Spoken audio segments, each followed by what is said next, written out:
Asyhadu an la ilaha illallah wa asyhadu anna Muhammadar Rasulullah. Allahumma sholli ala sayyidina Muhammad wa ala ali sayyidina Muhammad. Oke, anak-anak sekalian, apa kabarnya hari ini? Semoga tetap baik-baik saja ya, dan tetap puasa dengan penuh semangat. Nah, saya mau tanya, siapa yang sudah membayar zakat? Sudah? Pasti ada yang sudah, ada yang belum ya, karena ini belum akhir dari Ramadan. Nah, karena kita orang muslim, kita pasti wajib membayar zakat. Kata Allah dalam surat Al-Baqarah ayat 43, Bismillahirrahmanirrahim, wa aqimus shalah wa atuz zakah warka'u ma'ar raki'in. Dan dirikanlah salat dan tunaikanlah zakat dan rukuklah bersama orang-orang yang rukuk. Nah, sebenarnya zakat itu apa sih? Zakat dari segi bahasa artinya bersih. Dan dari segi istilah, zakat diartikan harta tertentu yang wajib dikeluarkan oleh setiap orang yang beragama Islam dan diberikan kepada yang berhak menerimanya. Nah, ilustrasinya seperti ini. Misalnya Allah memberi kita rezeki sebanyak 5 juta rupiah. Nah, tapi Allah bilang, ini tak kasih 5 juta, tapi yang 100 ribu kasihkan ke orang yang membutuhkan ya. Nah, yang 5 juta itu rezekinya kita, sedangkan yang 100 ribu adalah zakat dari rezekinya kita tadi. Nah, kalau kita tidak keluarkan bagaimana? Berarti kita tidak amanah, karena Allah sudah mengamanahkan yang sebagian diberikan kepada orang yang membutuhkan. Kalau kita makan sendiri, berarti kita tidak menjalankan apa yang diperintahkan Allah. Nanti Allah kecewa sama kita. Nah, tapi tidak semua harta atau orang wajib zakat. Ada ketentuan-ketentuan tersendiri. Dan zakat itu dibagi menjadi 2. Yang pertama adalah zakat mal. Zakat mal adalah zakat yang dikeluarkan seorang muslim yang mencakup hasil perniagaan, pertanian, pertambangan, hasil laut, hasil ternak, harta temuan, emas, dan perak. Nah, seperti yang saya bilang tadi, tidak semua harta itu wajib dizakatkan. Ada ketentuan-ketentuan tersendiri. Apa ketentuan dari zakat mal? Harta yang akan dizakati memiliki syarat-syarat tersendiri. Yang pertama adalah kepemilikan penuh atau pribadi. Jadi bukan punyanya orang lain, jadi punyanya kamu sepenuhnya. Yang kedua adalah hartanya tidak berkurang. Yang ketiga adalah lebih dari kebutuhan pokok. Jadi kebutuhan pokok kamu terpenuhi selain dari harta yang kamu miliki itu. Yang kedua adalah bebas dari hutang. Jadi kalau misalnya kamu nggak punya hutang untuk kebutuhan pokok dan kamu punya harta sesuai dengan nominal itu, maka kamu wajib menzakatinya. Yang selanjutnya adalah berlalu 1 tahun. Jadi kamu sudah memiliki harta itu selama 1 tahun penuh. Kalau misalnya punya kambing sebanyak 50 ekor selama 9 bulan.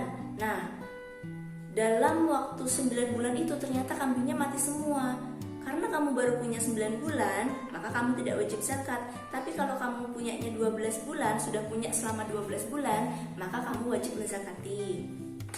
Yang selanjutnya adalah sudah cukup nisab. Nisab itu adalah takaran. Nah, setiap zakat mal atau harta mal memiliki takaran masing-masing.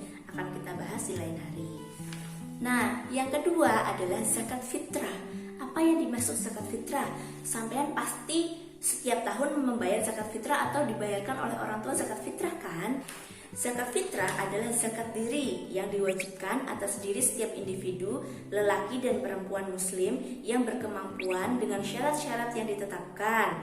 Fitrah itu kembali kepada kesucian seperti bayi yang baru lahir. Jadi semua orang muslim yang bernyawa itu wajib memberikan zakat fitrah dengan syarat dia memiliki harta untuk dizakatkan. Dan kalau zakat fitrah batasannya apa? Kalau misalnya sampean masih punya makanan atau masih punya uang yang bisa digunakan untuk makan selama 2 hari, maka itu wajib zakat. Misalnya gini, aduh duitku karek 50.000, piye iki? Itu tetap wajib zakat karena uang 50.000 itu cukup untuk makan selama hari besoknya lagi. Nah, berapa besaran dari zakat fitrah? Nah, zakat fitrah dikeluarkan sesuai hadis sebanyak 1 sok. 1 sok itu sebanyak 4 mud. Mud itu adalah sejenis mangkok ataupun tembikar yang ada di zaman Nabi dulu. Satu mud isinya 675 gram. Jadi satu swab itu kalau dikira-kira sebanyak 3,5 liter. Kalau di daerah Jawa Barat ataupun Jakarta biasanya menggunakan liter ya. Atau kalau di daerah kita di Jawa Timur itu menggunakan kilogram, jadi sebanyak 2,7 kilogram. Jadi kita membayar zakat sebanyak 3,5 liter atau 2,7 kilogram dari makanan pokok. Jadi menurut mazhab Syafi'i dan Maliki, kita zakat fitrah dengan menggunakan makanan pokok seperti tepung, kurma, gandum, akil, dan lain sebagainya. Serta kalau di kita adalah beras, ya. Nah, sekarang yang jadi permasalahannya apa? Kalau misalnya kita sudah mengeluarkan zakat, siapa sih yang berhak menerima zakat? Bismillahirrahmanirrahim. Innamas shadaqatu lil fuqara'i wal masakin wal 'amilin 'alaiha wal mu'allafina qulubuhum wa fir riqab wal gharimin wa fi sabilillah wa banis sabil fariidatan minallah wallahu 'alimun hakim. Nah, jadi yang berhak menerima zakat adalah pertama, orang-orang fakir. Orang fakir adalah orang yang tidak memiliki pekerjaan ataupun tidak memiliki sumber penghasilan sama sekali. Jadi dia tidak bisa mencukupi kebutuhan hidupnya. Yang kedua adalah orang miskin. Orang miskin adalah orang yang memiliki pekerjaan atau sumber penghasilan, tapi sumber penghasilan itu tidak cukup untuk menghidupi dirinya dan keluarganya. Selanjutnya adalah amil zakat. Amil zakat adalah orang yang mengurusi zakat, dan orang tersebut diangkat oleh pemerintah. Jadi diberi tugas oleh pemerintah untuk mengurus zakat. Selanjutnya adalah mu'alaf. Mu'alaf adalah orang yang baru masuk Islam. Nah, kalau orang mu'alafnya kaya gimana? Gak apa-apa dia diberi zakat dengan tujuan agar hatinya tetap dalam keadaan Islam, hatinya tetap lunak, hatinya tidak berpaling dari agama Islam. Selanjutnya adalah hamba sahaya atau budak. Zaman sekarang tidak ada ya budak ya. Kalau zamannya Nabi ada hamba sahaya, dia diberi zakat untuk memerdekakan dirinya sendiri dari tuannya. Jadi dia harus membayar nominal sesuai dengan yang diminta tuannya agar dia menjadi manusia yang bebas. Itu namanya hamba sahaya.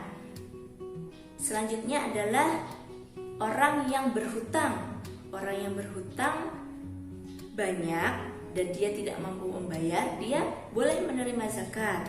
Selanjutnya adalah untuk jalan Allah, jadi untuk orang-orang yang berjuang di jalan Allah.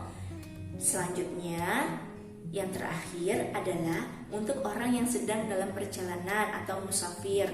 Jadi orang musafir itu boleh menerima zakat untuk perbekalan dia. Nah, sebagian kewajiban itu dari Allah. Allah Maha Mengetahui, Maha Bijaksana. Nah, biasanya ada pertanyaan, Ustazah boleh nggak kalau misalnya zakat itu saya gunakan untuk membangun masjid, amal di masjid, ataupun untuk membangun sekolah, atau membangun jalan, membangun jembatan, membangun panti asuhan? Jawabannya, sebagian besar ulama mengatakan itu tidak boleh. Kenapa? Karena zakat hanya boleh diberikan kepada 8 golongan atau 8 asnaf sesuai dengan surat At-Taubah ayat 60 tadi. Nah, kalau mau membangun masjid, membangun sekolah, membangun jalan, kita menggunakan sedekah yang lainnya di luar dari zakat yang wajib kita berikan. Selanjutnya pertanyaan kedua yang sering dilontarkan tentang zakat. Nah, Ustazah, kalau misalnya orang tua saya adalah orang yang miskin atau adik saya adalah yatim, boleh nggak saya mengeluarkan zakat terus saya berikan kepada ibu saya? Jawabannya adalah tidak boleh. Kenapa? Karena keluarga kita adalah tanggungan dari kita.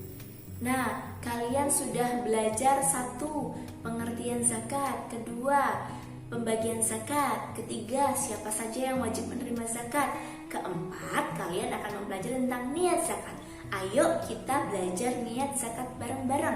Sampean baca tulisan berikut ini. Niat zakat untuk diri sendiri. Bismillahirrahmanirrahim. Nawaitu an ukhrija zakat al-fitri an nafsi fardhan lillahi ta'ala. Artinya, aku niat mengeluarkan zakat fitrah untuk diriku sendiri, fardu karena Allah Ta'ala. Oke, sudah mempelajari 4 hal tentang zakat. Sekarang coba simak 2 pertanyaan tentang apa yang kita bahas hari ini.